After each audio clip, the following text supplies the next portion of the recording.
हमारे इलाके के ही नहीं बल्कि राष्ट्रीय स्तर पर ख्याति रखने वाले एक महान धार्मिक विद्वान जनाबे मौलाना अब्दुल्ला सालिम कमर चतुर्वेदी साहब को की गिरफ्तारी हुई। गिरफ्तार करने वाले सादे लिबास में आए।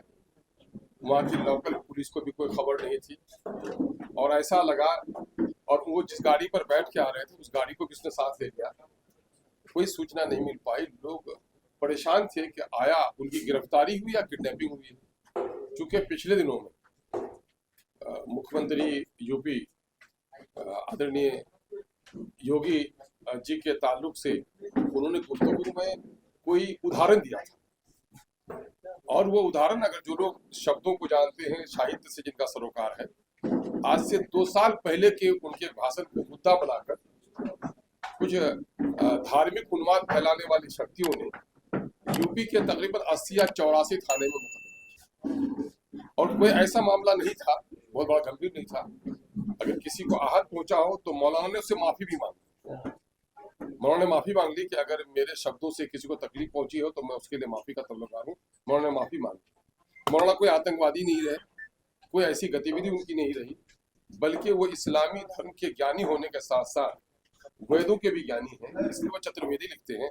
और जहां भी वो गए उन्होंने हिंदू मुस्लिम सारे लोगों को साझा तौर पर एड्रेस किया, और उसको गिरफ्तार करके जो यूपी की स्पेशल टास्क फोर्स की पुलिस है वो लेकर जाती है। बात को खबर मिलती है, जब हम लोग तहकीक करते हैं, लोग परेशान हैं।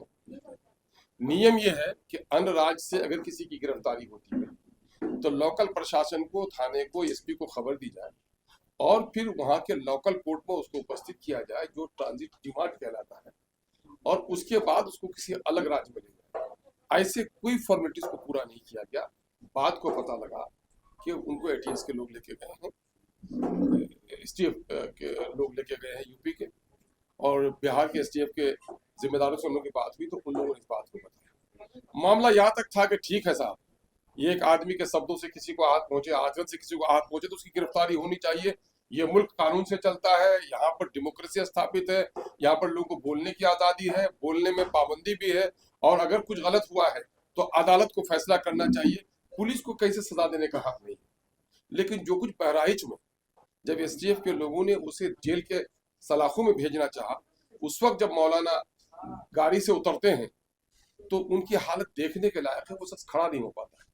इससे साफ संकेत है कि मौलाना की बहुत बेदर्दी के साथ पिटाई की गई, और ये सिर्फ कानून के खिलाफ नहीं, किसी धर्म गुरु का अनादर नहीं, बल्कि ये इंसानी हुकूक जो मानव अधिकार है उसके विपरीत भी है। और खुद हिंदुस्तानी अदालत का जो काम करने का है, सजा तय करना, यह अदालत का काम है, पुलिस का काम नहीं। और फिर एक सब पढ़े लिखे धर्मगुरु जिन पर लाखों करोड़ों लोगों की आस्था है, उसके साथ ऐसा सलूक किया जाना यह कहीं से उचित नहीं है। हम कभी भी इसको बर्दाश्त नहीं कर सकते कि धार्मिक उन्माद कोई फैलाए, किसी का अनादर करे, हम उसका मदद नहीं कर सकते। लेकिन मौलाना ने जो कुछ कहा है कुछ ऐसा नहीं था, लेकिन उसकी गिरफ्तारी जिस तरह से अमल में आई है ये बहुत ही खेद का विषय है। और इसमें हम लोगों का आज मुतालबा है, AIMIM बिहार की जानिब से, हम उनके परिवार के लोगों से भी बातचीत हुई है, कई बड़े आलिमों से बात हुई है, पूरे देश से लोगों का फोन आ रहा है कि साहब एक धर्म गुरु के साथ इस तरह का अत्याचार क्यों हो रहा है। और मैं कहा आप जेल ले गए हैं, अच्छी बात है, लेकिन मौलाना के साथ जो दुर्व्यवहार हुआ है, जो शारीरिक यातनाएं दी गई हैं, उस पर हम लोग को काफी तकलीफ है।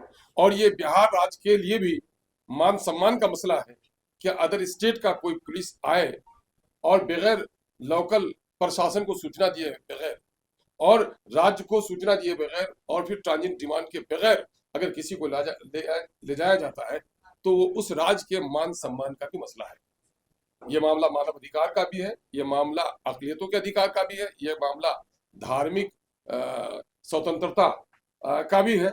इसलिए हम लोगों ने आज माननीय मुख्यमंत्री जनाब नीतीश कुमार साहब के नाम से पत्र तैयार किया है। बिहार के डिप्टी चीफ मिनिस्टर जो लॉ एंड ऑर्डर के मालिक हैं, पुलिस जिनके कब्जे में है, और आदरणीय सम्राट चौधरी के नाम से भी, साहब के नाम से भी हम लोगों ने आवेदन तैयार किया है। और बिहार में माइनॉरिटी कमीशन के चेयरमैन हैं जनाब मौलाना गुलाम रसूल बलियावी साहब, हम लोगों ने उसको भी इस ताल्लुक से अपना आवेदन आज तैयार किया है कि आप माइनॉरिटी कमीशन के चेयरमैन हैं, साथ ही साथ आप एक धर्म गुरु भी हैं और इस्लाम धर्म से आपका रिश्ता है, चाहे इस्लाम धर्म हो चाहे सनातन धर्म हो, कोई धर्म किसी के धर्म स्थली धर्म गुरु धर्म के जो उनके आस्था है उन पर प्रहार नहीं कर सकता।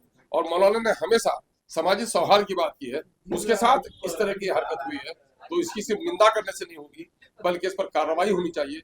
और बिहार सरकार से हम लोग की गुजारिश है कि फौरी तौर पर योगी जी से बात करें। योगी जी खुद धर्मगुरु हैं और मैं समझता हूँ धर्मगुरु का अनादर किया जाना ये पुलिस की बर्बरता है या उनके अंधभक्तों का मामला है जिन लोगों ने इस तरह का मुकदमा किया है। हम लोग चाहते हैं कि इस मामले में योगी जी तक भी बात पहुंचे और वो खुद एक धर्म के ज्ञाता हैं, इसलिए इस पर कार्रवाई करते फौरी तौर पर मौलाना को रिहाई करने का आदेश पारित करें।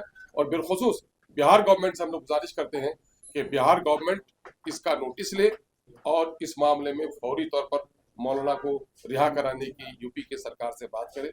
साथ ही मानव अधिकार बिहार के अध्यक्ष के नाम से भी हम लोगों ने वो दिया है आवेदन कि साहब ये मानवीय अधिकार के विरुद्ध है कि एक ऐसे पढ़े लिखे व्यक्ति को जो स्कॉलर है और उसके साथ इस तरह का घृणित स्वरूप जो किया गया है इस पर उचित कार्रवाई होनी चाहिए।